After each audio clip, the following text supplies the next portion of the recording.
William Scott Ritter Jr. is an American author, former United States Marine Corps intelligence officer, former United Nations Special Commissions Weapons Inspector.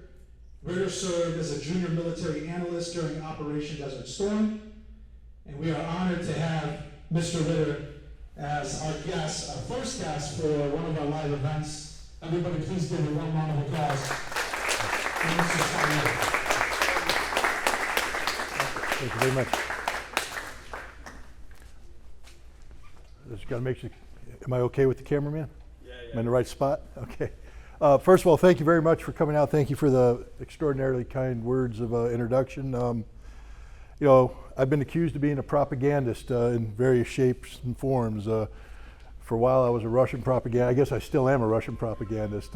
Some people called me an Israeli propagandist for a number of years, and I think this is the first time that I'll embrace the title propagandist with all my enthusiasm, because this is the good kind of propaganda. It's the kind of propaganda that does what I believe in. One of my mottos is knowledge is power. And I believe in the empowerment of the self through the acquisition of knowledge and information. And I believe that if you're going to call yourself a citizen of any nation, if you're going to be a citizen of any community, you don't do your community the honor it deserves if you're ignorant. You have to empower yourself with knowledge and information so that you can be the empowered citizen who can hold his or her elected representative accountable for what they do in your name. That's what makes any organization, any society work. So this is good propaganda because I believe it achieves that. I will point out that two things. One, Tucker Carlson got 1 billion views in one shot, dude. You're 900 million short, but you're going to get there. And two, I used your artificial intelligence thing to get my talking points for tonight's presentation. So if you don't like it, it's his fault. But no, you know, when they invited me to come here and speak, there's an obvious topic, which is Gaza and the situation in the Middle East. But just to jump into that wouldn't do either the topic or me service. And I'll explain why. I have not, and I'm going to apologize right now to all the Palestinians and all the Arab Americans out there. I haven't done right by you for most of my life. I was never anti-Arab. I was never anti-Palestinian, but I didn't see you. You didn't exist to me. I lived my life ignorant of you. So I think I need to explain why that was, and then explain how I got to where I am today, where I do see you, where I recognize you, not just as people, but fellow human beings who share the same values that I have, whether we aren't the same religion. I think that's quite obvious. And we don't come from maybe the same backgrounds in terms of, you know, cultural, education, etc. We have different approaches to life, but our humanity is the same. You know, we love our significant others the same way. When we have children, we love our children the same way. We want the same things for our children, a better life. And so why I didn't see that early on is it's actually a source of shame for me. But I'll try and say, I was the child of, I call myself child of the Cold War. My father was a career Air Force officer. He served in the 1960s, 70s, and 80s. He did 2 tours in Vietnam. He did 1 tour in Korea during the Pueblo crisis. He was deployed on an emergency basis to Turkey. And I grew up during the Vietnam War. My father was heavily involved in that. And then we moved. I went to 3 different high schools. One in Hawaii, not a bad place to go to high school. One in Turkey, actually the best place to go to high school for a teenage kid. The worst place to go to high school if you're the parents of a teenage kid. And then I graduated in Germany, West Germany at the time, again at the height of the Cold War. When I graduated high school, the village that I lived in was right next door to a place called North Point, and that is a place that stored nuclear weapons. My father worked at a headquarters, and he would disappear every once in a while when there was a crisis. He'd go down in the bunker. And when we have a crisis during the Cold War, that means there's going to be a war, ladies and gentlemen. That war is going to go nuclear very quickly.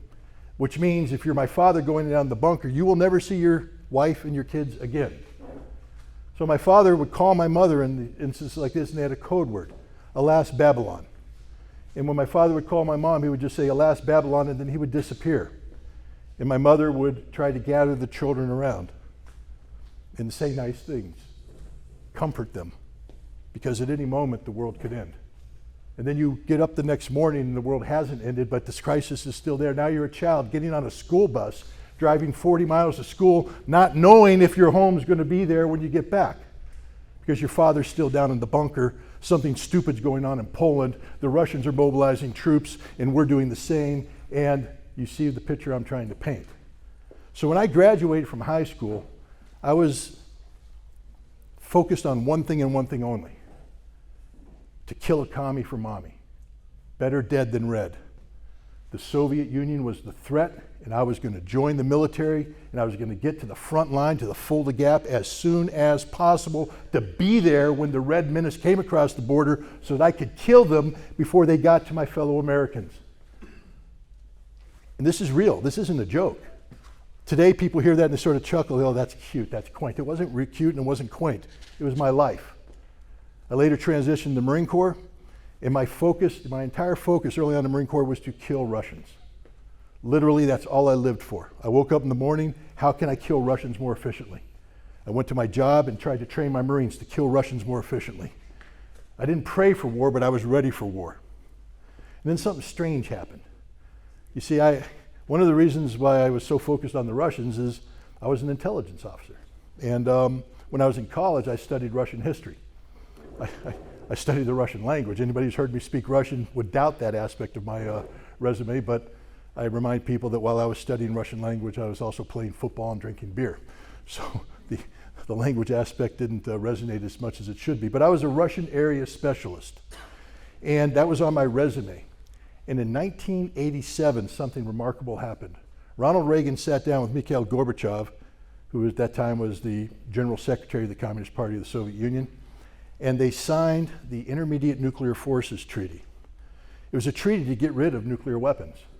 And for me, that resonated because I grew up next door to a nuclear weapon depot that I was afraid was going to cause my death. And suddenly someone said, hey, you can go off and you can be part of this treaty. You can implement this treaty to get rid of the nuclear weapons. And I was of two minds, because I wanted to kill Russians. That's all I ever did for 5 years. I woke up every morning, kill a Russian. And now they're saying, no, you're going to go to the Soviet Union, you're going to live amongst them, and you're going to work in a cooperative fashion to get rid of nuclear weapons, which is a good thing. But it was with Russians, who I wanted to kill. And this was a problem for me. So I arrived. I was actually, my life has been a series of remarkable events that have nothing to do with my skill set and just with me being in the right place at the right time. And I actually was the first weapons inspector on the ground in the Soviet Union when the INF Treaty started. I was also the youngest weapons inspector on the ground. I was the least experienced weapons inspector. But you know how you become an expert? There's two routes to become an expert. One is to be a genuine expert. I mean, go to school, study it, get your PhD, write papers and all that. And the other one is to be the first person to ever do it. Because by definition, when it's done, you become the only person to have ever done it. You are, by default, the expert. And so I became an expert on on-site inspection, an expert on arms control inspections, et cetera, just because I was the first person to do it, and therefore I was the guy they always turned to. They said, well, what happened there? And then you'd say about it, then you'd build on it, you get more knowledge. And so I became a very good weapons inspector. And what makes a good weapons inspector isn't just your willingness to do the job for your side, but in the case of this arms control treaty, it was to work with the other side. They weren't the enemy anymore. They were actually my colleagues. I had to get up every morning and go to work with them, working together for a program that we had to both agree upon. It was a very strange thing for me to do, and I think it was strange for them as well, because they looked at me the same way I looked at them. I was part of enemy number one. They were building missiles designed to blow up my country, and they were still building them while I was there. My job was to inspect those missiles. We joked about it when the missiles first started coming out of the factory. The first missile we named Pittsburgh. The second missile we named Des Moines. And the third missile was named Chicago before the people in Washington, D.C. said, this isn't funny, guys. And in many ways it wasn't, but that's the kind of perverse humor you have to have when you deal with these kinds of subjects. So I'm working with these people, but we weren't connecting. There was something missing there. Because when I looked at them, I didn't see humans. I saw Russians. And for me, Russians didn't resonate as fellow humans. This changed on New Year's Eve, 1988. Got an invitation to go to one of the Soviet Soviet escorts' house. He was an engineer, not a nuclear engineer, but a rocket scientist. He built missile parts that go on the missiles that would blow up my house if there was ever a nuclear war. And he invited us to his home. All the inspectors got invited to the homes of their Russian counterparts. So I went there with 3 other people, and we arrived. We knocked on the door opened up. Soviet apartments are very small, even if you're an engineer in a missile factory making a decent salary. It's a very small apartment, a very intimate setting. And what I mean by that is there are no secrets. What you see is what you get. They don't have the luxury of being able to take all the stuff and stuff it in the back room to make the appearance of something other than what reality is. When you walk into a Soviet apartment, you see Soviet life. And I walked in together with our inspectors, and we saw that these people were just like us. They had dirty dishes in the sink because obviously somebody was eating something as we came up, but they didn't have time to clean it, so they tried to hide the dirty dish. But you see the dirty dish. They have paper stuffed under a book on the side, just like us. And then we started talking to them. Great sense of humor. They laugh. We talked about families. They cried. They talked about their children. Their eyes glowed. And you realize, and I was realizing I just got hit with this epiphany at that point in time. I said, I don't want to kill these people anymore. I want to be friends with these people. And it was one of those life-changing moments. It forever changed my life because up until that time, I was the warrior extraordinaire, solely focused on closing with and destroying the enemy through firepower and maneuver. And after that point, I realized that is the most worthless mission imaginable.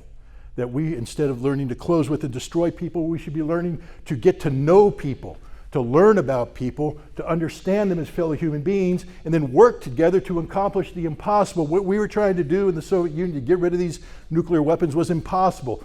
There were people in the Senate that didn't want it to happen, people in the White House that didn't want it to happen. We made it happen against impossible odds. And I'm very proud of the work that I and the other inspectors did. I'm very proud of my Soviet counterparts for what we accomplished. I left that job in 1990 and went back to the Marine Corps. And right about that time, August 1990, Saddam Hussein invaded Kuwait. And I got thrown out of school and thrown into a special planning cell for the Commandant of the Marine Corps to plan combat operations against the Iraqis.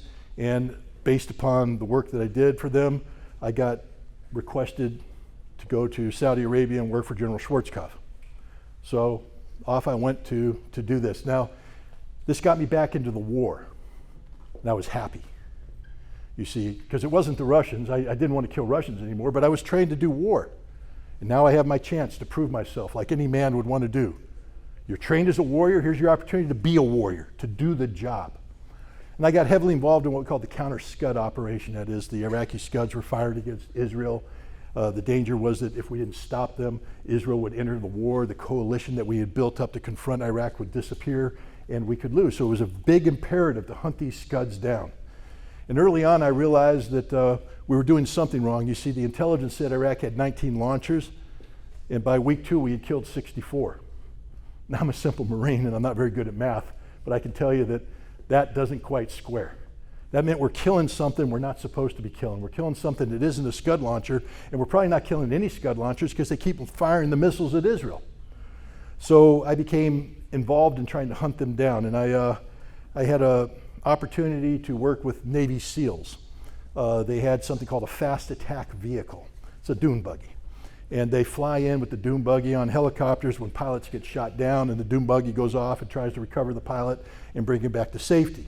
I came up with an idea that we were going to go to a place that somebody said we destroyed a Scud, and I'm going to do a technical assessment of it. I'm going to go in and take bits and pieces of it, bring it back, build a radar cross-section so that we can fine-tune our radars to hunt them down and kill them. And I needed to be on the site. So I met with the SEALs, and I remember the commander said, "You ain't coming with us." And I said, "Why not?" He said, "Because you ain't one of us. We're special. We're the SEALs, and you're not. And I'm not giving up a space on my dune buggy for you." And I turned to him and I said, what space do you give up when you pick up the pilot? He said, "What do you mean?" I said, "Well, you have your crew, and you get off the helicopter and you go to get the pilot. Where do you put the pilot? You kick off one of your guys?" "No, we put the pilot in the platform on the side of the thing." I said, "So why can't you take me in on that platform?" And then he realized that I was serious, and the bottom line is they approved the mission. We're getting ready to go. And I have to tell you, as you're getting into the preparation for this, it's like anybody do sports like boxing or competitive sport, that right before the whistle blows, the adrenaline you're feeling, the pump, the uncertainty, it's that moment before the action.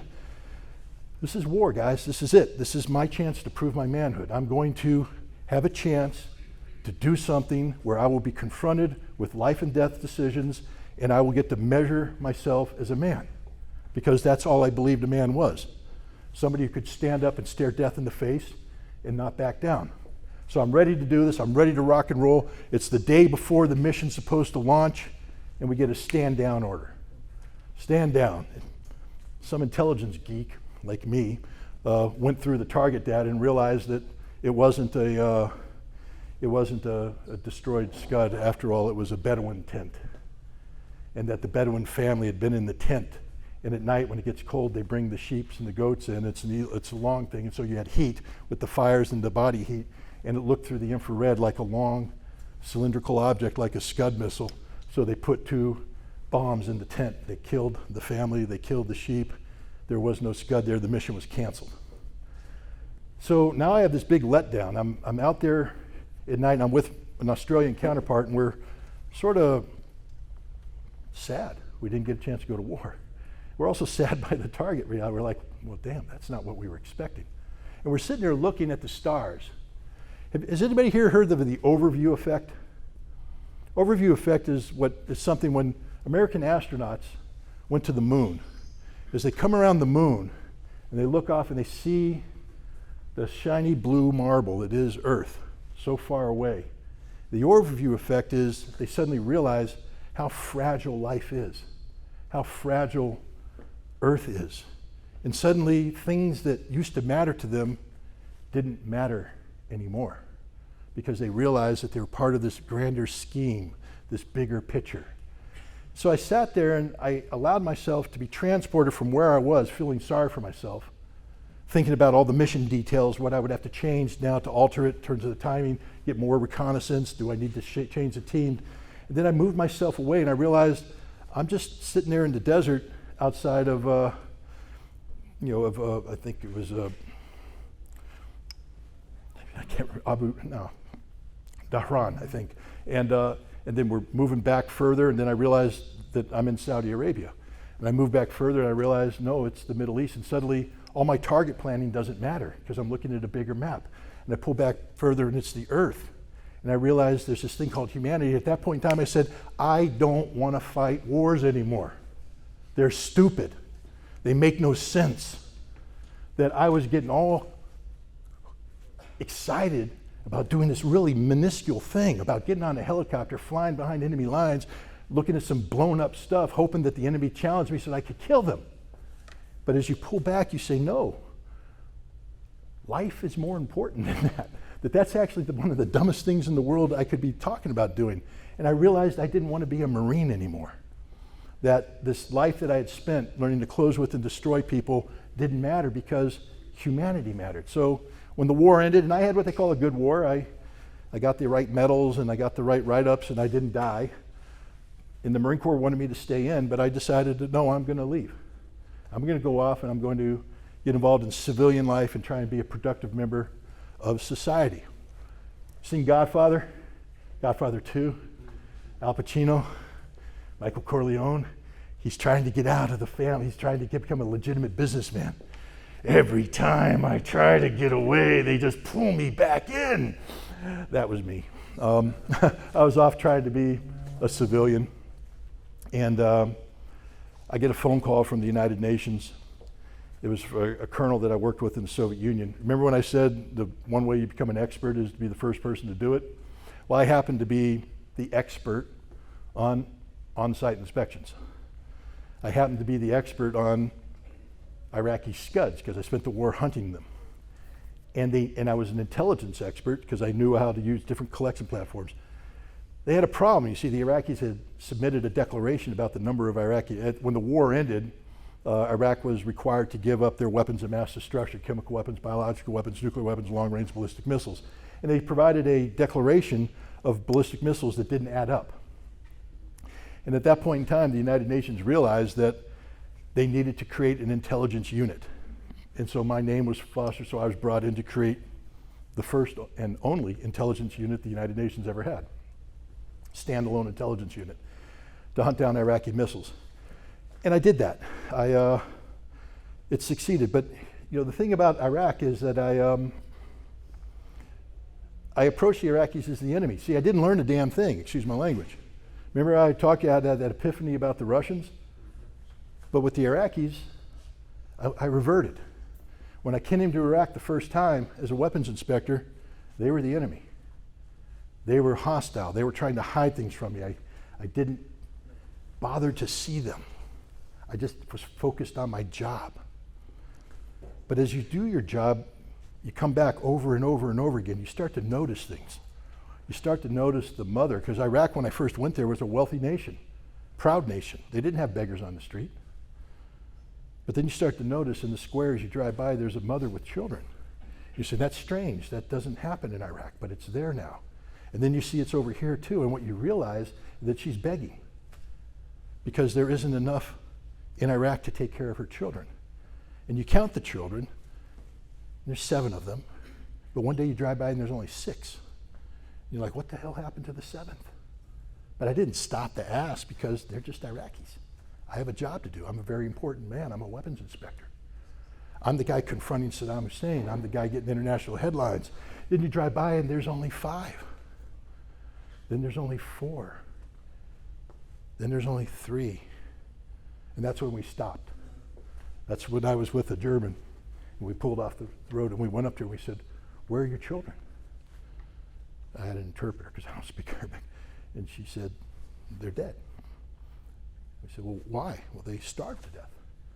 They died of disease. They didn't have fresh water. I went back to UN headquarters. I loaded up the vehicle with all the fresh water I could get. We brought in the rations and everything, and I came off and I offloaded it. And I gave it to her, and I thought we had done a good deal. As we're driving away, we see the Iraqi secret police come in and take it all away from her. I asked the Iraqis afterwards why they did that. They said, it's a shame. You're embarrassing us. You're showing that we can't take care of our people. I said, but she's going to die. And they said, that's our problem, not your problem. Now I'm in this quandary here. Long story short, I began to view the Iraqis as human beings.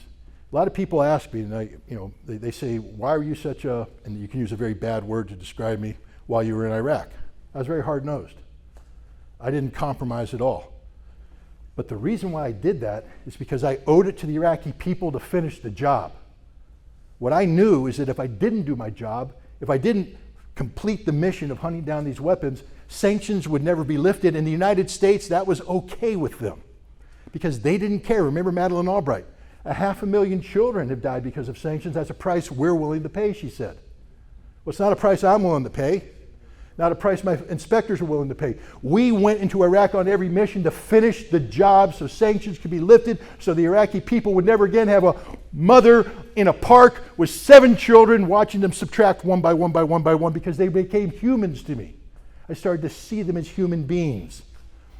So forgive me if I was a hard-nosed inspector. Forgive me if you didn't understand why I was so insistent on doing my job. But it's because I fell in love with the Iraqi people. Now, one of the things I ran into was, as the intelligence officers, we had a problem. We were getting close to accounting for all of Iraq's missiles, but we had a problem. The problem was called Israel. Israel had a very good intelligence service. And my fear was that if we went to the Security Council and tried to write a clean bill of health for the Iraqis, that the Israelis would pull up an envelope and slide it on somebody's door, under the door, and they'd open that envelope, and there'd be a photograph of something that we didn't find, and it would destroy our entire case. So I said, you know, we got to go to Israel. They went, you can't go to Israel. So we have to go to Israel. Why?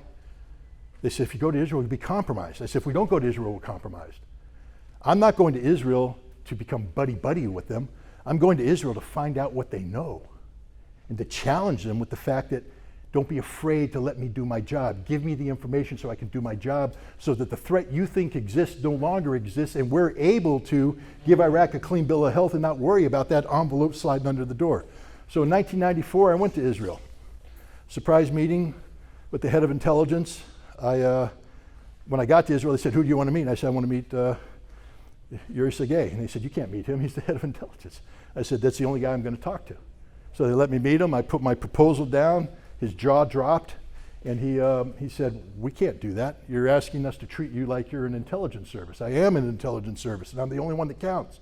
I'm the one that gets the job done in Iraq. And I convinced the Israelis that this was right. From 1994 to 1998, I traveled to Israel more times than I can count.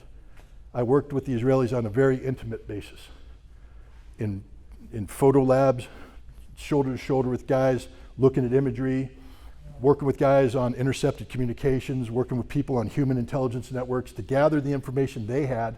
Then I would take that information, create an inspection, go to Iraq, do the inspection, prove some of the information right, prove some of the information wrong, come back, rinse, repeat, do it again until they don't have any more information to give us, meaning we're doing the job right. When I started my cooperation with Israel, Iraq was the #1 threat. That's in 1984. When I finished my work with Israel in 1998, Iraq was the #6 threat and falling. And that's solely because of the work that we had done. We had convinced the Israelis that the Iraqis were no longer a threat. When I started my work, the Israelis' #1 mission was to kill Saddam Hussein.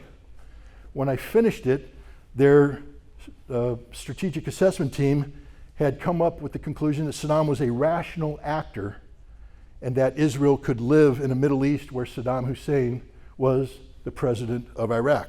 And that's because of the work that I did. And I'm very proud of this. But when you work with the Israelis day to day by day, you can't help but recognize them as people, as humans. And they are. They're human beings. On the weekends, I would go to their houses, we'd have barbecues, and I got to meet the families, and we'd laugh and we'd cry. The same thing, I recognized them as humans. I said, these are human beings. And they talked to me very openly about the problems, because one of the things that happened every time I went to Israel, from 1994 to 1998, is there was a terrorist explosion. Sometimes they blew up the restaurant that I ate at the day before. That would be Hamas. Sometimes they blew up a bus. Sometimes they blew up Dizengoff Shopping Center. Sometimes they blew up the discotheque underneath my hotel. People were dying every time I visited, and I watched how the Israeli people responded to this. It was interesting because when I first got there, the Prime Minister of Israel was named Yitzhak Rabin.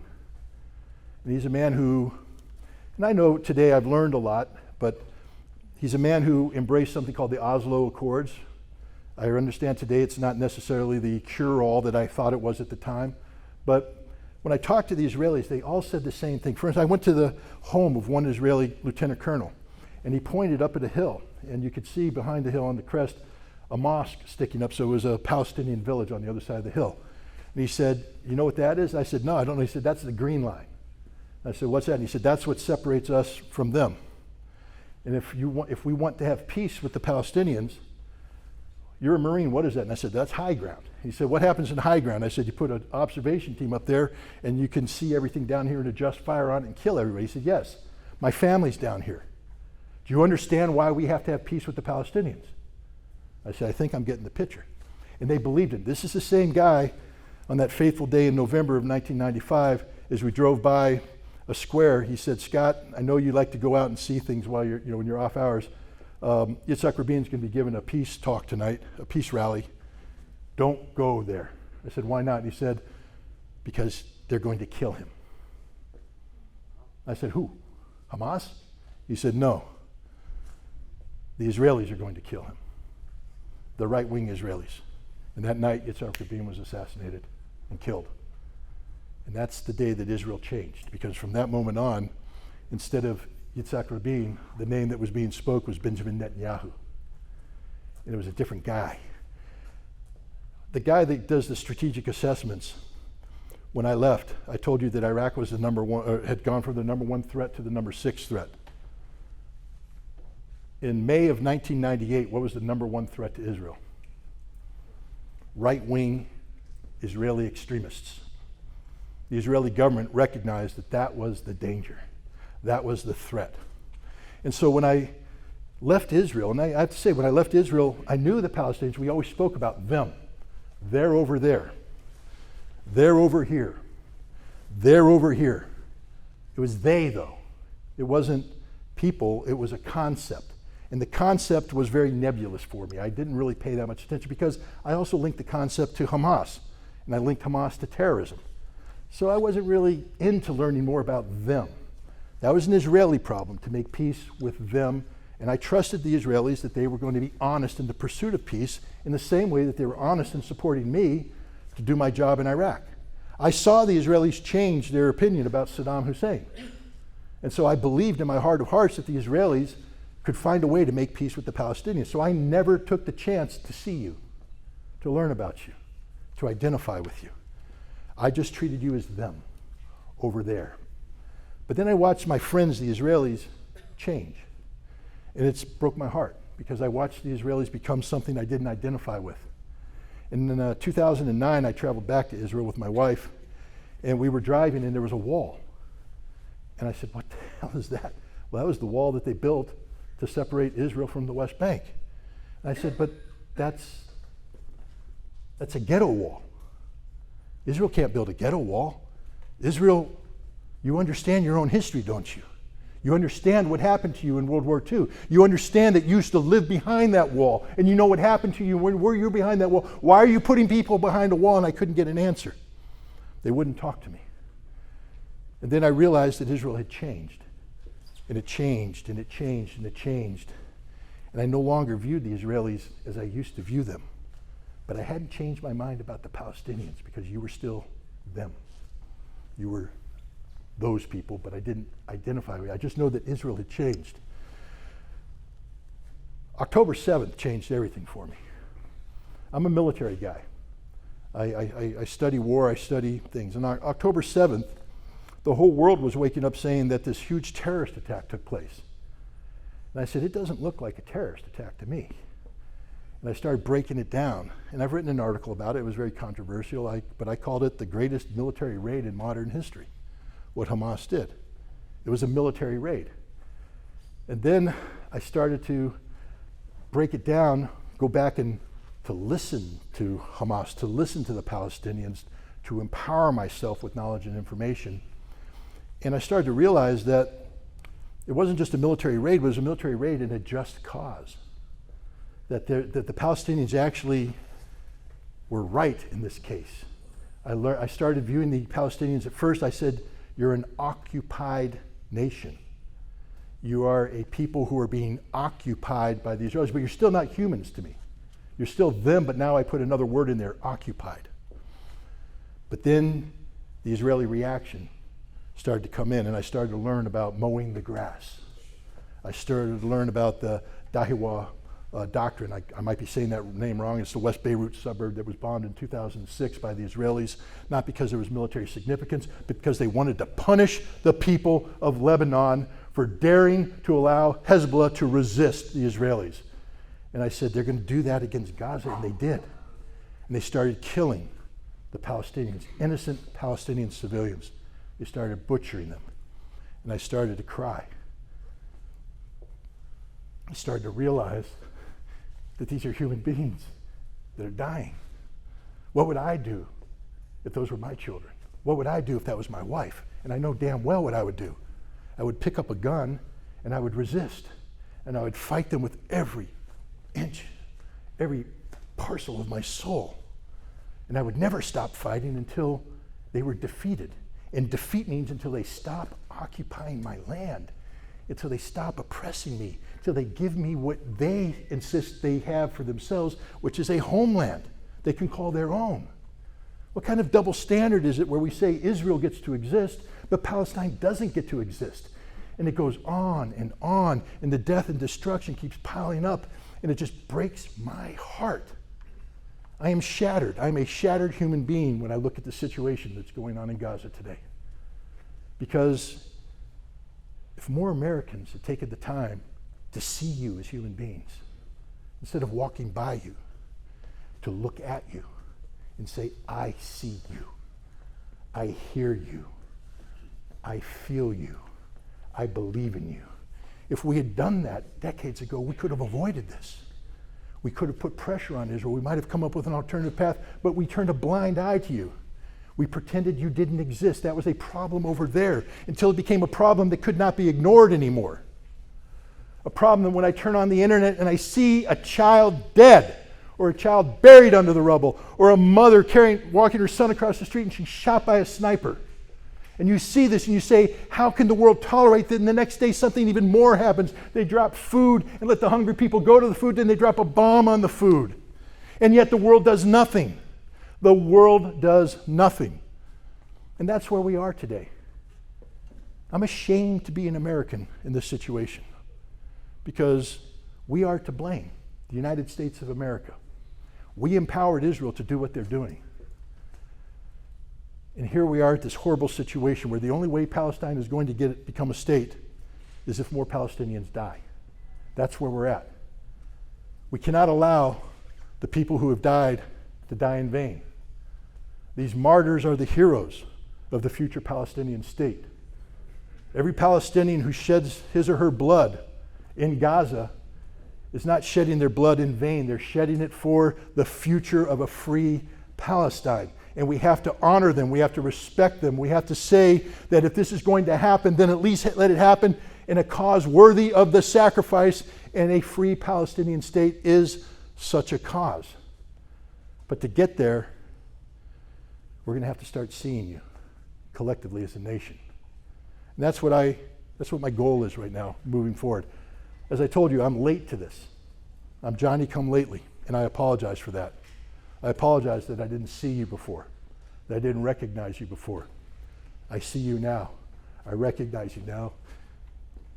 And I give you my solemn word as a man that I will never forget you, and I will always be beside you as you fight for what you deserve, a free Palestine.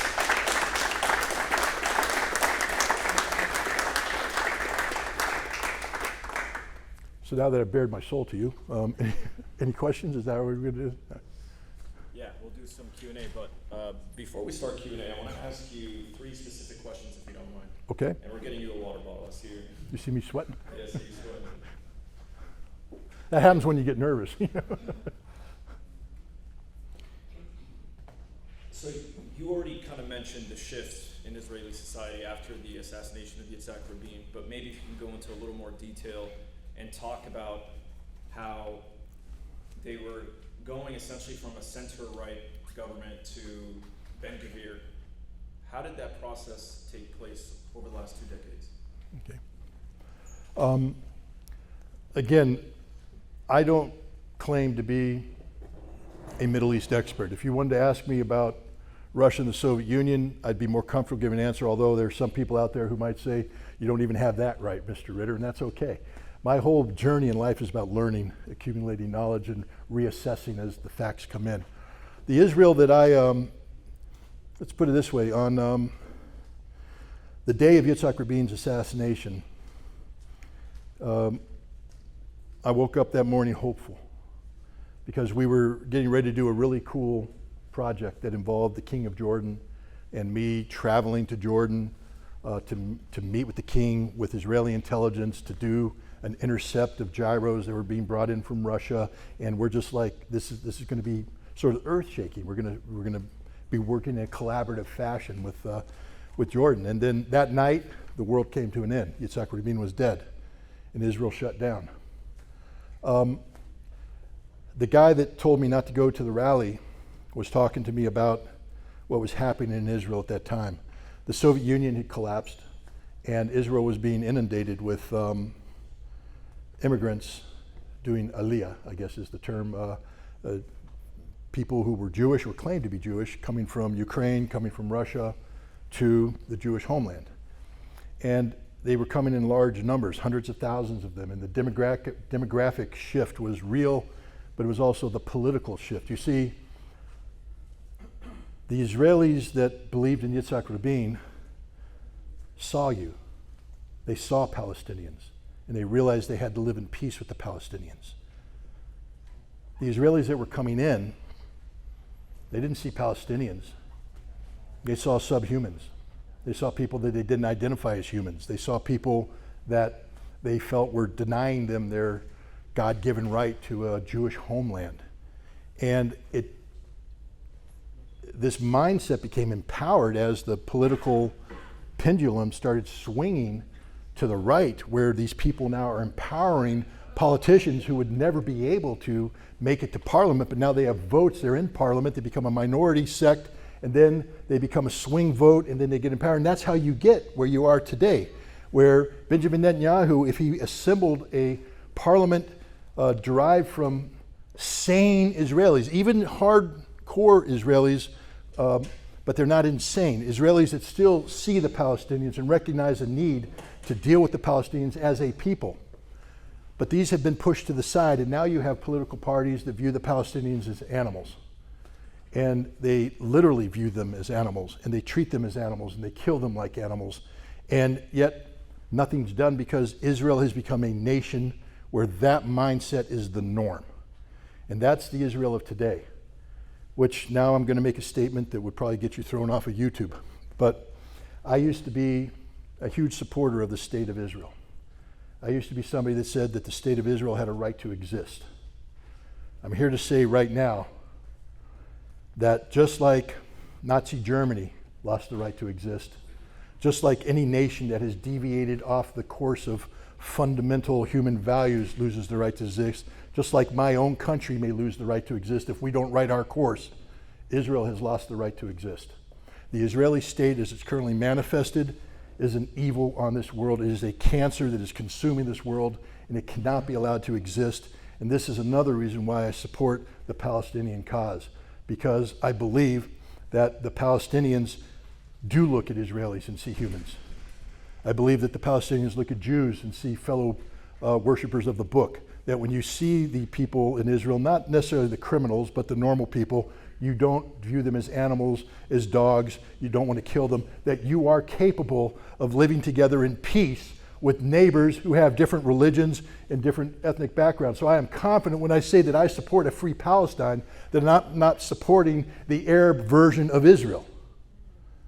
Israel, as it's currently manifested, has no right to exist, and it should be every human being who aspires to be called a human being, everybody who embraces humanity's goal and objective, to see this Israel, as it's currently manifested, removed from the pages of history.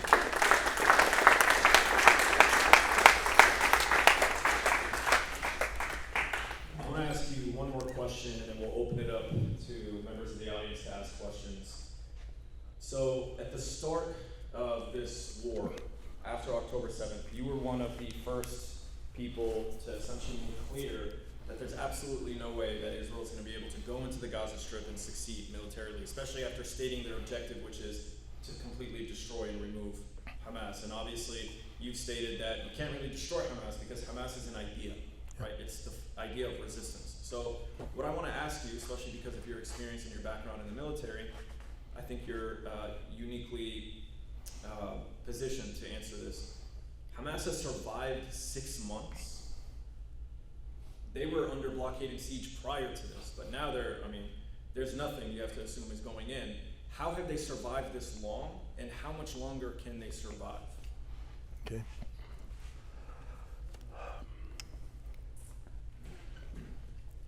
Hamas has been in the resistance business for a long time. The leader of Hamas, Yawar Sinwar, is that his name? I might be mispronouncing the first name. Yeah, I apologize for that. I mispronounce my own name sometimes. So I'm a Marine, what do you want? But Mr. Sinwar has written a very interesting book called, I think it's A Thorn in the Carnation. And it's a sort of a memoir, it's a fictionalized memoir, but he talks about growing up as a child of the camp. And you got to read this book to answer this question, because in 2023, if you're a child in Gaza, your parents were born in Gaza, and your parents are going to die in Gaza. And you look at that and you realize that if nothing changes, you were born in Gaza and you will die in Gaza. And any children you have and you bring into this world will be born into Gaza. It will die in Gaza, children of the camps. People like to say that Hamas isn't the people of Gaza. Where the hell did they come from? Excuse my language, but Hamas is the people of Gaza. Hamas came from the people of Gaza. Hamas are the children of the camps. They know Gaza like the back of their hand. And if you read Mr. Sinwar's book, he talks about how he came to know the Israelis and to understand the Israelis by being in prison so long, watching them. This isn't Hamas's first rodeo. 2014, they fought a big conflict with Israel. They learned the importance of tunnels, I think, at that time, or reinforced that. And Hamas is a resistance organization that adapts to new realities. They understood what kind of firepower Israel could bring. Hamas was realistic about they knew, I believe, that they couldn't prevent Israel from bombing Gaza. Hamas cannot prevent Israel from bombing Gaza. The only people that can prevent Israel from bombing Gaza is the world. And the only way you're going to get the world to support you is to allow Israel to bomb Gaza and inflict such horrific harm on the people of Gaza that the world turns against Israel. I believe that this was built into the Hamas plan. Now, some people will again say, well, that's so heartless. These are cruel people. How dare they sacrifice so many innocents? These were children who were born in the camp and are going to die in the camp. Does it matter how they die? They're going to die prisoners, slaves of Israel, no matter what. The only chance to break that paradigm was October 7th, to begin a process that compels Israel to be Israel. And what I mean by that is, when you have a nation state that has as its official military policy the notion of mowing the grass, which is a war crime, but they do it anyways. When this is their official policy, you can't say we didn't know Israel was going to do this. Hamas knew very well what Israel was going to do. Israel was going to bomb the civilian population of Gaza because Israel couldn't bomb Hamas because Hamas was underground. And Hamas knew they were underground. Hamas built a battle plan based upon being underground. Hamas not only has supplies for sustained conflict, and again, it's not me saying this. My understanding is that Nasrallah, the head of Hezbollah, recently had a meeting with I think the name of the brigade is the Al-Qassam Brigade. Is that the Al-Qassam Brigade? Al-Qassam. Again, you're lucky I knew it began with a Q, because my brain doesn't work that good sometimes. But they met, and Nasrallah was saying, do you need us to come in now? Do you need us to do something? In my understanding, and this is based upon Nasrallah's people, that Qassam said, no, we got this under control. And according to the figures coming out from Nasrallah, only 10% of the Hamas fighters have been killed. Now, the United States believes 35% have been killed. But either way, you ain't defeating Hamas with those numbers, because that means there's a lot of fighters left that are still doing the job. What we do know is Israel's taken prohibitive casualties. The Israeli army is reeling, and it's not necessarily the number of dead. We don't need to focus on that. It's the number of wounded, and it's the psychology attached to the issue of casualties. Israel is a nation that's not used to sustaining casualties on this scope and this scale. And the material losses are out of this world. 84 Merkava tanks, gone. 84 Merkava tanks, the most modern tank in the world, gone. And they can't defend themselves. Wherever the Israelis are in Gaza, they're being hit continuously. It doesn't mean they're losing territory, because that's not how this war is fought. This war is not fought by arrows above ground. This war is fought by maneuvers underground. And Hamas right now is maneuvering freely. They have built a tunnel system that's designed to be resilient. They know the Israelis search for tunnels because the Israelis did that in 2014. So they built a plan around that, and they're still surviving. The other thing is, how did Hamas survive all this time anyways? Weren't they under block? Didn't they have Kogat and have all these Israeli groups out there blocking them, preventing the Egyptians? Shame on the Egyptians. Were never supporting them fully. How did Hamas get supplies? They're expert smugglers. You don't think Hamas continues to smuggle? You don't think Hamas has backup plans? I don't disrespect them that much. When Hamas says we have the ability to continue this fight, that we are not worried, that means Hamas had a plan that both stockpiled munitions, food, water, and brought in the ability to resupply. And that plan is succeeding, and this is why the Israelis are panicked. Israel has set the conditions of victory to be absolute. The total eradication of Hamas as a military organization, and the total eradication of Hamas as a political entity.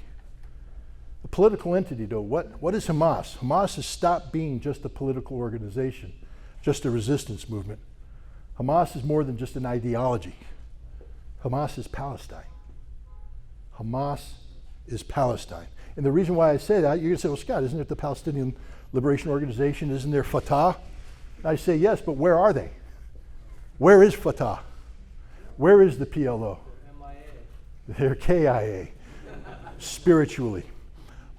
And the point is, today, if there were free and fair elections in Palestine, Hamas would win hands down. They'd win the presidency, they'd win the legislative body, they'd own it. But this is something that the Russians recognize. The Russians brought a delegation from Hamas and a delegation from the Palestinian Liberation Organization to Moscow to sit down and work out a realistic plan for unity government. Now, some people say, well, doesn't that dilute what Hamas has accomplished? Understand that Hamas has become a political problem for itself. Because it has survived, because it has made itself a symbol of the Palestinian people, it complicates any potential peace agreement to say Hamas will be the representative of the Palestinian people. By going to Moscow, by working with the Russians, Hamas is allowing itself to be part of, an important part of, whatever future governing authority will be. And it's one that, because it won't be called Hamas, the United States and Israel will have to do business with. So Hamas is very smart. These are some smart people, my belief. Militarily, Hamas isn't even close to being defeated yet. Ask the Israelis. If Hamas was being defeated, why do the Israelis go to bed every night in Gaza scared to death of what's going to happen? Why do they hunker down? Why do they dig in? They're not walking freely. They're scared because at any moment, a Hamas fighter can pop up from the ruins, from a tunnel, fire off one of his upgraded RPG warheads, kill them, wound them.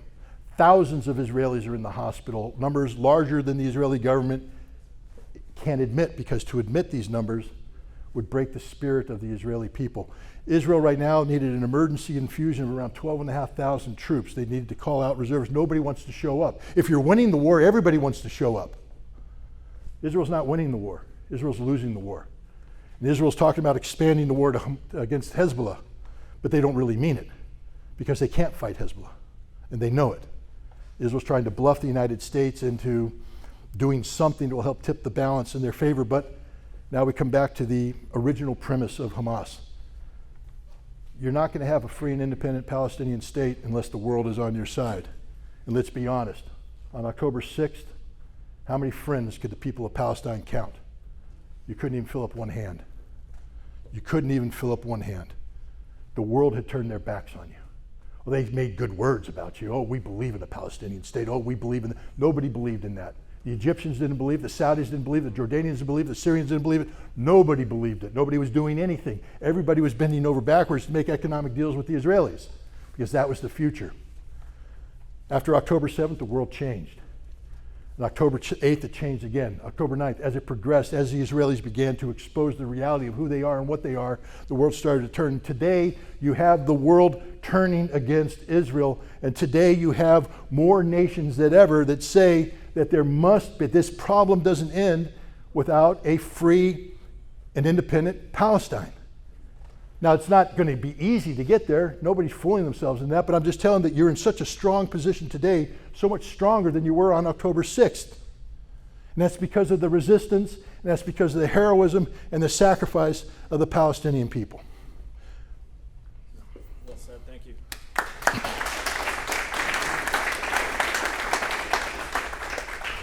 So I think we'll open it up now for some questions from the audience, but before we do, first I want to thank Brother Hatton in the back for sponsoring this venue here.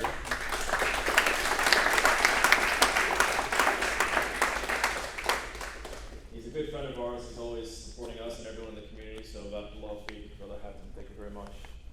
I'd also like to solicit some support. If there are any potential donors in the crowd, I'd like you to know that we're going to put a QR code up here, and you can scan that QR code and you can make a contribution to our Stripe account, which would be very helpful to not only continue our work in the form of video production, but also bringing you guests like Scott Ritter. Scott, when was the last time you were in Tampa? January 1991, on my way to Saudi Arabia for the Gulf War. 1991, and it's now 2024. Who brought him here? We did, and we can keep bringing people like Scott, and hopefully we'll bring Scott back, several times. I hope in the future. But we can do that with your support. So please consider making a contribution. Only if your AI program gives me different talking points. Yeah, we'll get to work right on that. Okay, so do we have anyone in the crowd who'd like to ask a question? Okay, so I'm going to walk around and pass the mic one by one to folks. I'll start on the left side first. I want to make clear, these are questions, not comments. So don't go on a rant, and please don't try to teach Scott Ritter history, right? Because he knows a lot more than you do. So well, no, I can be taught. I want to be taught. Is there any weapons that we haven't seen from the Axis of Resistance or Israel that have been yet to be used? I believe that Hezbollah is sitting on an arsenal of weapons that have yet to be revealed. These are weapons of a strategic nature, and what I mean by that is that they will be able to hit Israel in ways that Israel has never been hit before, in targets that Hezbollah has never been able to strike before, in depths that, in ranges that have never been done before.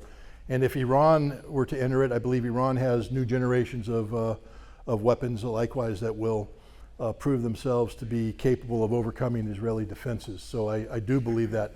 I don't think Hamas is sitting on any secret weapons. I think their secret weapon is this new design RPG tandem warhead that's just devastating the Israelis. I don't think the Israelis expected that weapon to be as effective as it was. But what Hamas has is courage and local knowledge. They're children of the camps. They're fighting in their own backyard. You ain't going to beat a streetwise kid fighting in his own backyard.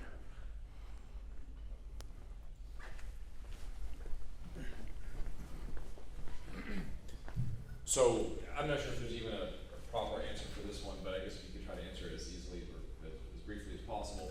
And I follow you on Twitter, and I see you kind of went to this topic a few times before. But going back to what you were saying earlier about how Israel can do as they please with practically no, complete impunity. They don't care about what the international community says. I guess my question is, how do we get to this point where Israel or Zionists control the narrative so much to where they're literally the only country in the entire world that can do this and get away with it, and people just turn a complete blind eye? I mean, imagine if Russia had killed 30,000, mostly women and children, in the last 5 months alone. I think, and then the only thing you hear from the White House is, "Oh, please be careful. Please be careful." Right. But 20,000 women and children. So my question is, how do we get to this point, I guess as briefly as possible, to where they control the narrative so much, and they are the only country in the world that can actually get away with this?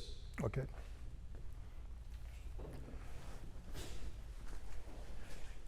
My mind has been evolving on this one. I'll give you what I used to give you as the answer, and then I'll tell you what my new answer is and why I believe it's changed. My original answer is that the Israeli government has bought the United States Congress. Yep. The Israeli government has bought the presidency, and that through leveraging, irresponsibly leveraging the Holocaust, the legacy of the Holocaust, and by exaggerating Israel's history. Look, in the United States, I grew up watching Paul Newman in Exodus. dude's good looking, man. He makes a very compelling hero. And the story was compelling too. And you fall in love with the narrative of Israel. And America was brainwashed into believing that Israel is good, and therefore we didn't object when we had pro-Israeli policies without reflecting on why we had pro-Israeli policies, until we realized that we don't support what Israel's doing, but we're powerless. We, the people, don't support, but we're powerless because Israel has bought our Congress through the American Israeli Public Affairs Committee. I mean, they brag right now on their website, $100 million on the table to buy Congress. They just say that's what they're going to do. And so my original answer was because Israel has bought America, and that America can't act because Israel has done that. But then I don't accept that, and I'll tell you why I don't accept that. Because at the end of the day, America is a nation state. We're a sovereign state. Nobody can buy us. We bought ourselves. This is my new answer. And this is going to get me in a lot of trouble. I just will start off, I guess I have to say that I'm not anti-Semitic at all. I'm not Jewish, I'm a Christian, I'm not Muslim, but I respect the Islamic faith, I respect the Jewish faith. I understand the modern history of the Jews. I understand the Holocaust. I understand never again. I condemn Nazi Germany for the crimes they perpetrated against the Jewish people. I condemn all governments that have singled out the Jewish people, for hardship. So what I'm about to say cannot be, please don't construe it that I am somehow anti-Jewish. I'm not. But American Jews have used Israel as a way of leveraging control over America. So it's America that has bought America. And you can't sit there and say, well, those sneaky Jews. Everybody does it. Every political interest out there seeks to buy influence in America, whether you're a commercial interest, big pharma, or you're a narrow ethnic religious interest, Jews. And not all American Jews buy into this. This is a specific kind of American Jew who has used Israel as a cause, Zionism as a cause, to take control of a system that enriches them. It's not about doing right by Israel. It's about using Israel to do right by them here in America, to give them political power in America, to give them economic power in America, to allow them to dominate mainstream media, to control the narrative. That's why it's impossible right now. Not because Israel bought us out, because we can solve that problem that quick, just by cutting off the funding. Instantly done. But we can't cut off the funding because we're funding ourselves. And the people that are getting the funding will never cut off the funding. They will always use Israel as an excuse to empower themselves here in the United States. So the problem isn't Israel per se. The problem is interests in America that use Israel as a means of controlling the narrative here in the United States and achieving political power by buying the United States Congress. I used to insist that AIPAC would have to register as a foreign agent. I used to insist on that. But nowadays I don't insist on that because they're not foreign agents. They're Americans who are using Israel to seize control of the United States. And the reason why I think it's important is you can't solve a problem unless you first accurately define it. Think about it. If I'm trying to solve a problem but I haven't accurately defined it, for instance, if I'm saying the problem of breaking the grip of the Israeli lobby on the United States is derived from Israeli control of it, but it's really the American Jewish community that's in control, I'm focusing on the wrong problem. I'm not solving the problem. Now, I could be wrong. The people who believe that Israel is behind this could be right, but my point is it's a complicated issue. It's a very complicated issue, and we have to get it right if we're going to solve that problem. And it's a problem that is desperate need of a solution. We have a question. Okay, I lost the microphone, sorry. Scott, what do you think about September 11th? Do you believe it was an inside job? Very similar.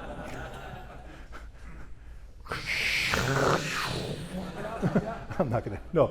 Look, I can't claim to know enough about it to come up with it, but this is how I approach life, because I was an intelligence officer who have dealt with a lot of really weird problems in my life.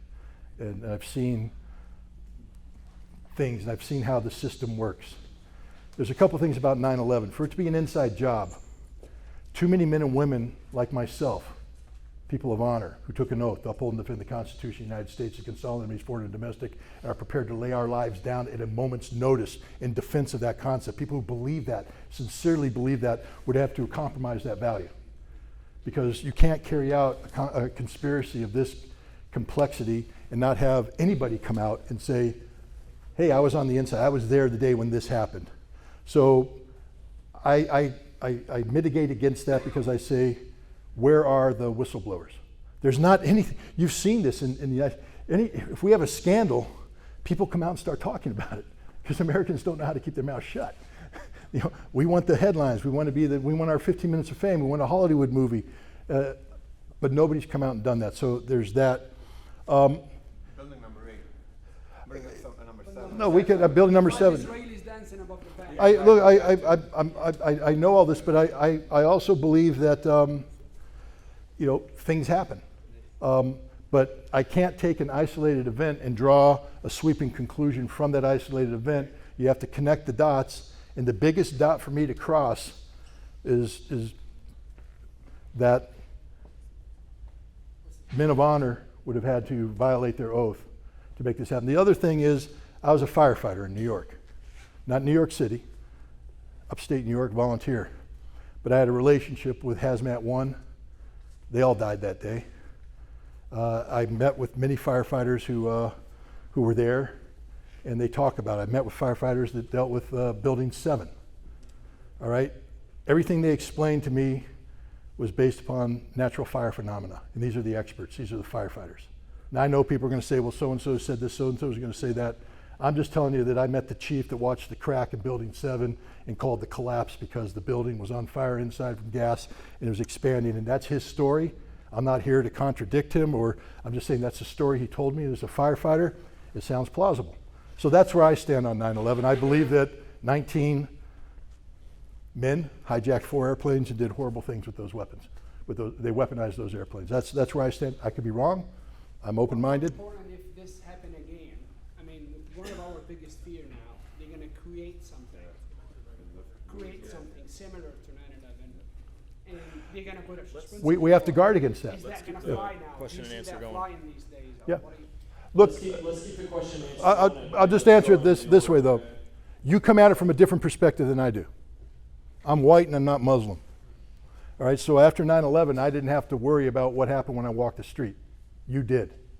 So you have a lot more skin in this game than I do, and therefore, that's why I'm not dismissive of your point of view. I respect your point of view, and I understand the urgency of the question and the need to get it right. I get that. Hello, Scott. First of all, I want to thank you for coming over here. It's always a good thing to see for a non-minority person speak what we already know. So thank you, and I applaud you for that.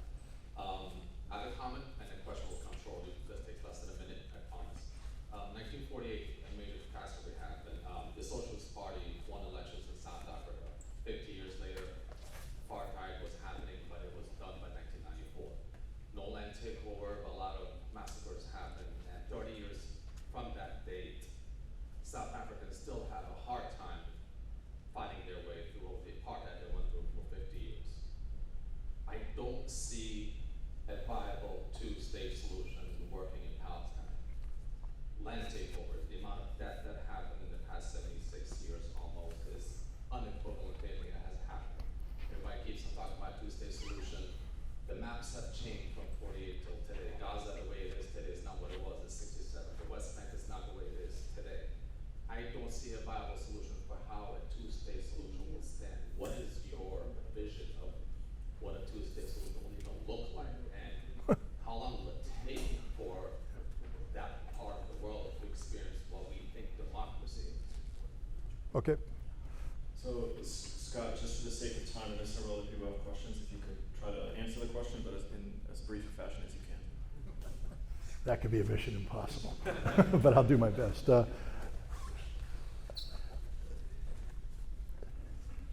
Again, I have to say that I'm not an expert on Oslo. I'm not an expert on the original two-state formula and all this. I have talked to people who have told me that, just like you, that a two-state solution is unrealistic, isn't going to happen. And I'm not disagreeing with you. What I would say is this: getting from A to Z, you don't go straight from A to Z. There's a lot of letters in between.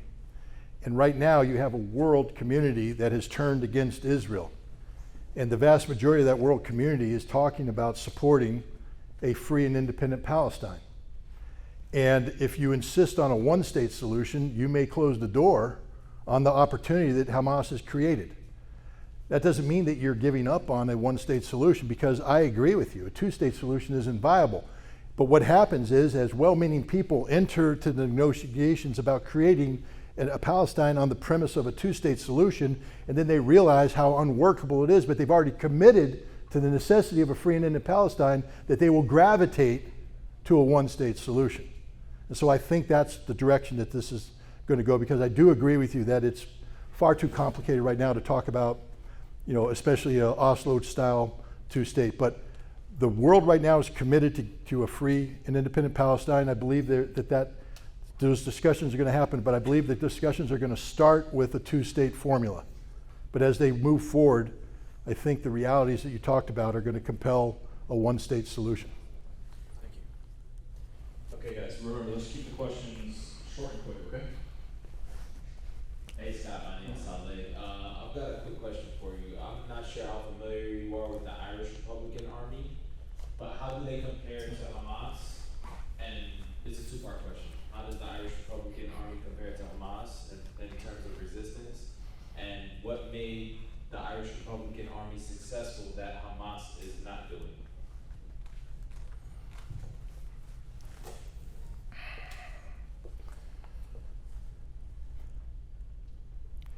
I mean, you're dealing with, the similarities are religion, and a commitment to religion. My understanding is Hamas is please forgive me if I get this wrong, but it's an Islamist-based resistance. Yes. And the IRA derived its strength from the Catholic population of Northern Ireland and Ireland. So you have faith in there, so they're both doing faith.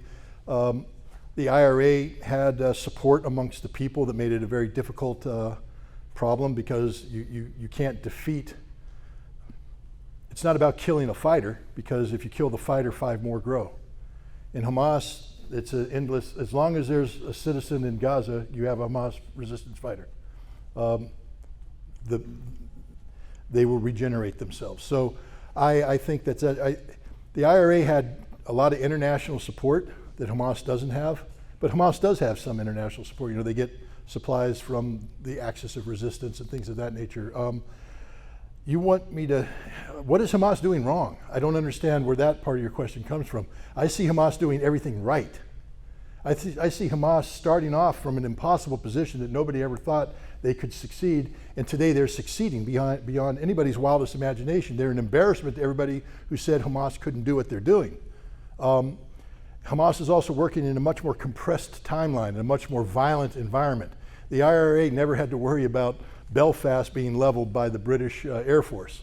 So the violence of Northern Ireland was spread out over many, many years. The violence in Gaza is compressed into 6 months.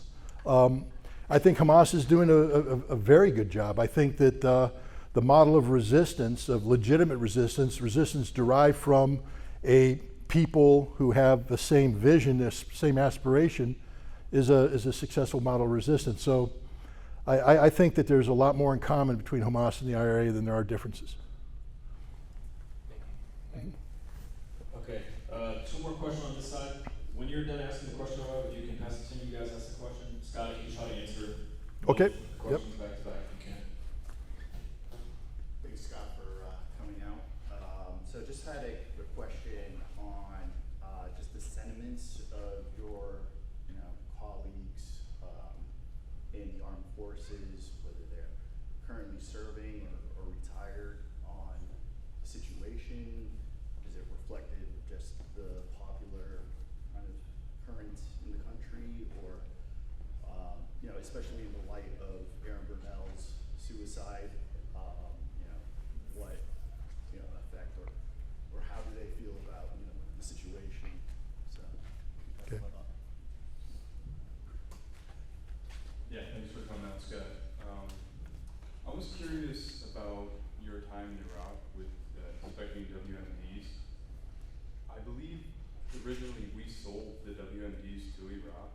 I believe it was gas weapons that you were inspecting. If you could just like expand on the specifics of the WMDs.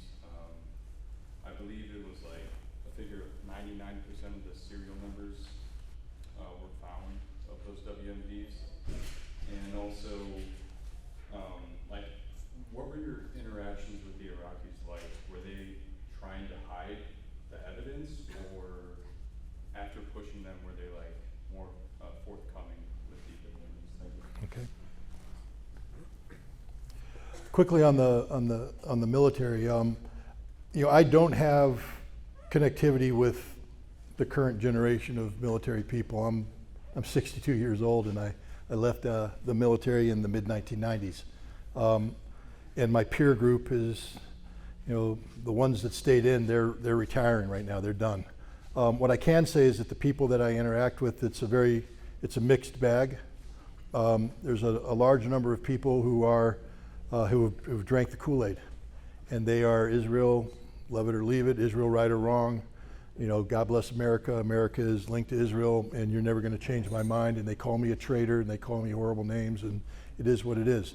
There's another group of people who are just the opposite. These are people who feel betrayed by their government. They're people who enlisted in good faith after 9/11 and then experienced what they experienced in Iraq and Afghanistan, and they're open to the notion that the American government not only can get it wrong, but is getting it wrong, and they're far more sympathetic to critical thinking when it comes to American policy and the willingness to believe that Israel perhaps is doing something wrong. There's a large number of those people. And then there's the biggest number, though, is just the gray people, the people who did their duty and then they left and they go back home, and that's it. They're living their lives. And now these are the people that were me, because they're not seeing you. They're not evil people. They just don't see you. You're not part of their lives. You don't resonate with them, and so therefore they tune out that problem.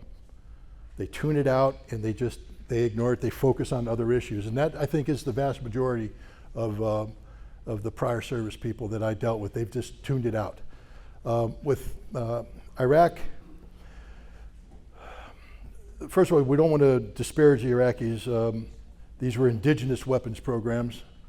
They're product of Iraqi scientists who were very capable. But they required technology that Iraq didn't have, so they had to procure this technology. Iraq didn't buy chemical weapons from anybody. Iraq bought the means necessary to produce chemical weapons.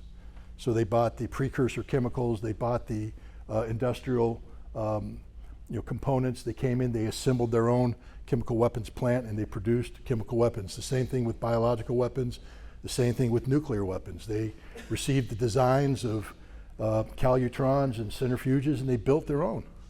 They modified the Iraqi Scud missile. They're very careful. Iraq made a decision after the war ended, when they were told they have to disarm.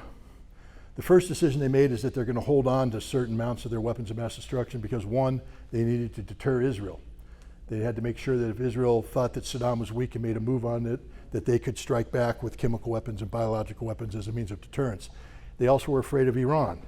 A lot of people don't realize when the Gulf War ended, Iran massed a whole bunch of troops, over 1 million troops on the border, and were threatening, were supporting a Shia uprising in the south, and Iraq was very concerned about Iran, so they retained a certain capability. Biological and nuclear, they didn't declare at all. They said, we don't have them, because even though they didn't have viable weapons, to admit this, they felt would have kept the inspections going on forever.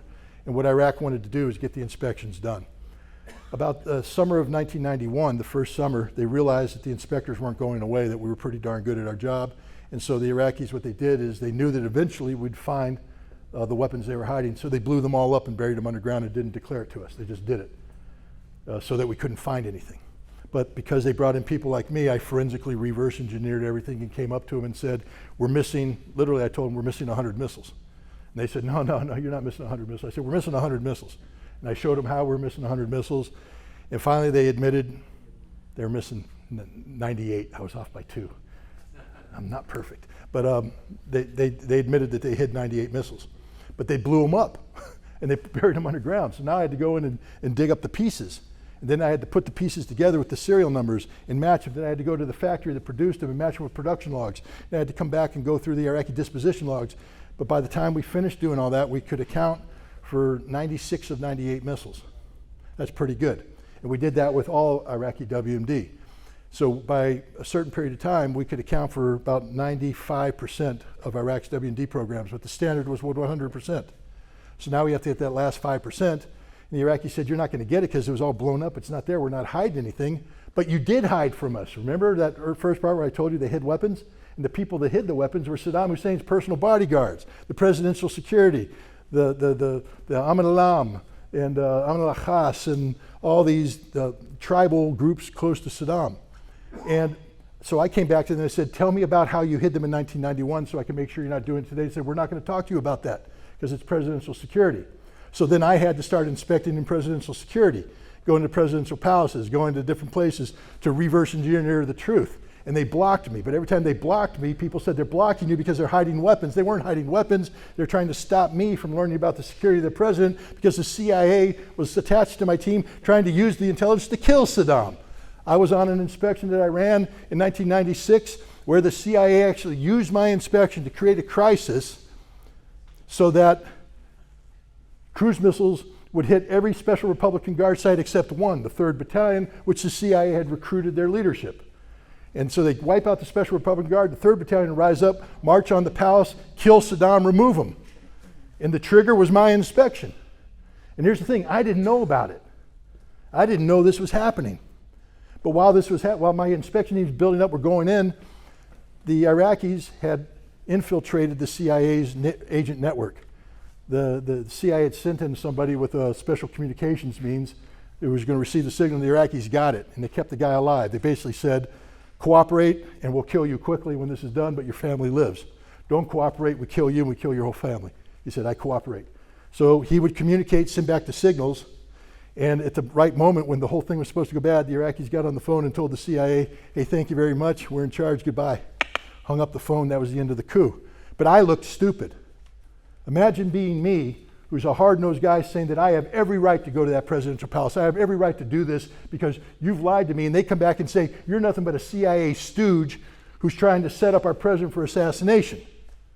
And now every time I go into Iraq, I have to be worried that they're going to think that I am that, and they're going to take me and put me up against the wall and blow my brains out. I had more than one gun put up against my head by an Iraqi security officer who threatened to put my brain matter on a wall because of what the CIA did.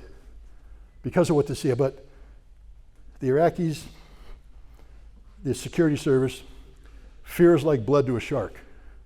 And the moment you show fear, they own you. And so I just had to walk right back in there and dare them to shoot me. And they backed down and eventually came to the truth. And now we know the truth, that Iraq did in fact get rid of all their weapons of mass destruction in the summer of 1991, and that there was no weapons of mass destruction at the time that the Gulf War started in 2003. Okay, moving over to this side, we have just a couple of minutes left. I'm sure Scott would like to maybe take some pictures with folks after if they'd like. So let's just take 1 or 2 more questions. We'll keep it brief, and then we'll wrap up. I don't want to break their cameras. Hey Scott, thanks for coming out. So as a Palestinian myself who comes from the West Bank and regularly visits a lot, I just can't help but think, based off of my personal experiences, seeing the treatment of the Palestinians, specifically friends, family members, and myself, visiting. What kind of sparked my interest was your consistent going back and forth to Israel. My first question basically is, when you were there, how much communication would you say there was between the PLO, Hamas, and the Israeli government, or between Israel and Fatah and Israel and Hamas separately, compared to what you think might be going on today? And by that, what I mean is, how corrupt would you suggest that the current PLO is against their own people? And the second one's a pretty quick question. Is there realistic, before initially I was thinking, that Hamas wouldn't, survive more than 6 months, quote unquote, like many people suggested. But now I'm more, towards the side of, well, it seems like Israel is more in trouble. So because of that, how likely do you think there would be Western involvement in this war rather than the initial thought of Iran or Hezbollah being involved because Hamas needed help? Thank you. On the second part, I don't think there's going to be Western involvement in this war. First of all, right now the world is trying to come to grips to solve a problem, and that's the problem of a Palestinian state. How do we get to that point? How do we, because the fighting will end. I think everybody recognizes that Israel has lost. Israel recognizes that it has lost. So the question is now, how do you get from this very difficult situation to a negotiating table? But that cannot happen if this war expands. If Hezbollah jumps in, that's a big problem. Suddenly all the sacrifice of every Gazan who sacrificed here, every person in the West Bank who sacrificed, will be pushed aside, and they'll be talking about an even bigger amount of violence taking place in Lebanon that could expand and include Iran. The last thing anybody in the axis of resistance wants is an expanded war, because they all recognize there's victory at hand. It may not seem like it, but there's victory at hand. Ladies and gentlemen, Hamas has won. Now, when I say Hamas has won, that's like saying that the Soviet Union won after the Battle of Kursk in August of 1943. They did. Germany was never going to win that war after that point, but you still had a whole bunch of fighting left to do before Nazi Germany went away. Hamas has won, but there's still a whole bunch of struggle and fighting left to do. But Hamas has turned the corner. The world has turned against Israel. Israel is faced with an impossible problem that the Israeli military now recognizes as an impossible problem, and the West is not going to jump in and save Israel. Pressure is going to be put on Chuck Schumer, who's one of the biggest AIPAC buyouts you've ever seen, is starting to change his tune because he's recognizing that what Israel's doing is bad for America. The State Department recognizes that Israel has done more harm to America's reputation abroad than anything else. America is going to start to shift and change and demand that Israel make concessions. So that's the direction we're heading, and so I don't see an expansive conflict. The other question was about, okay, I left Israel in 1998, and I left in June of 1998. So, and that's the last time I had meaningful interaction with Israeli authorities. Prior to that, I had a lot of meaningful interaction with Israeli authorities. What I will say about, at that time, let me put it in perspective. I worked with the CIA station chief there because of the nature of the intelligence cooperation. I was bringing in classified imagery that I was working with the Israelis, so it had to be stored at the U.S. Embassy. So I worked with the station chief, and I was familiar with what he was doing. The CIA was an intermediary between the PLO and the Israeli government. They played sort of like a trusted broker role. And the Israelis and the CIA believed that Yasser Arafat and the PLO were the most corrupt entities on the face of the earth. But they had to deal with them because that was the face. Hamas was a terrorist organization, but it hadn't morphed into, we hadn't had the elections in Gaza, we didn't have the divide, we didn't have Hamas taking de facto control over Gaza at that point in time. Hamas was still considered a terrorist entity. The principal focus on governance was with the Palestinian Liberation, or the PLA Authority and Fatah and all that. But the perception I got from both the Israelis and the CIA was that Yasser Arafat was one of the more corrupted people, and that the Fatah was likewise by that point in time more interested in what's good for Fatah and less interested in what's good for the Palestinian people. But remember, I wasn't leading that negotiation. This is just based upon drinking beer or in a bar, listen to people talk. So I could be a little off, but that's my perception. Pardon? Okay. So. I think we can take one more question. Does anyone have a question on this side? Hey Scott, thank you again for coming out. So you commented earlier that on October 6th that you count the amount of friends that Palestine had in one hand. And October 7th happened, and social media went out and created platforms like Propaganda & Co. to do great work and and elevated your platform to another level. Essentially just educated Americans, especially young Americans, as to the truth is what's going on overseas. So now with the potential TikTok ban in the Senate happening, what are your thoughts on that, and you know, what could be next with any kind of ban like that? Okay. Is everybody here familiar with the term Luddite?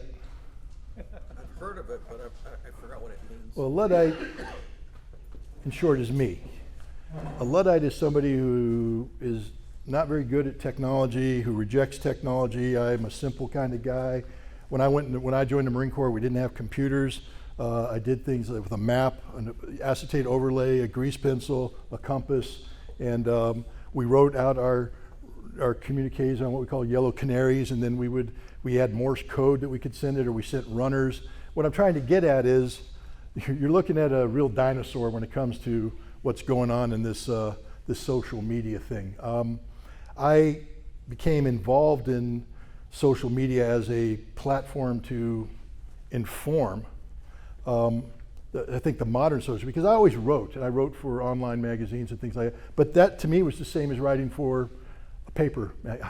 For me, the process was the same. I wrote an article, I submitted it to an editor, the editor made recommendations, I altered it, it got published. Whether it got published in hard copy or it got published online, didn't matter.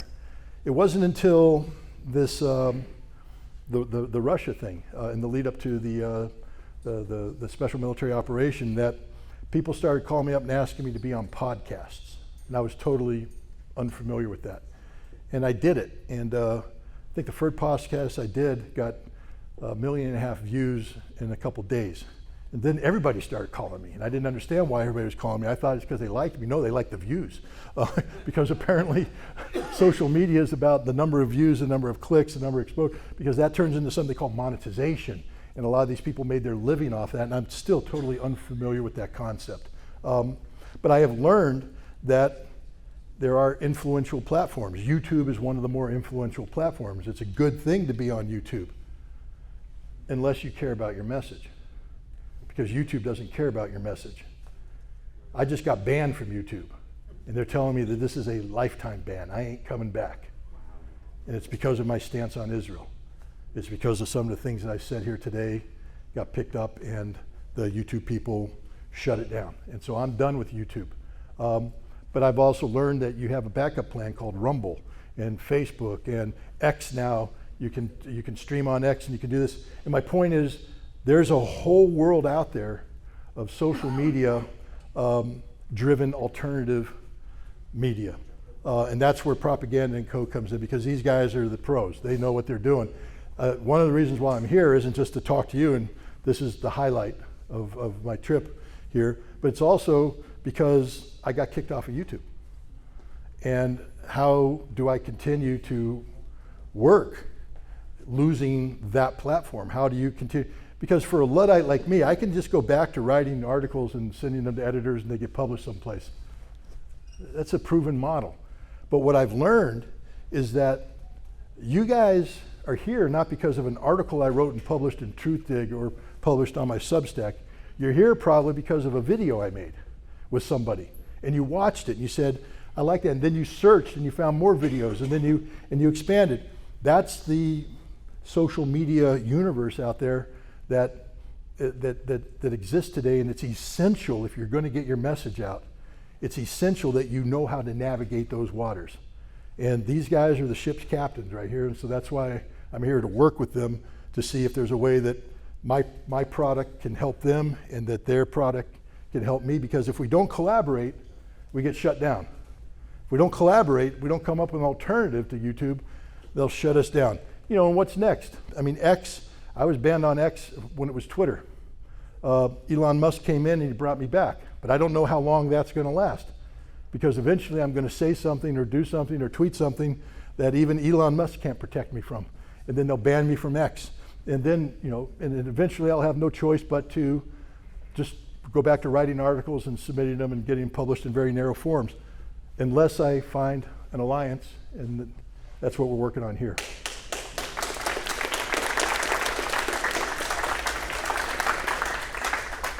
Scott, thanks so much for coming to Tampa and for spending your Saturday night with this community here. And thank you all for coming and attending. I just want to make or give you guys a reminder, if you'd like to contribute to Propaganda & Co. so we can continue our work producing propaganda, positive propaganda, as Scott would call it, and bring special guests like him to Tampa, please consider making a contribution.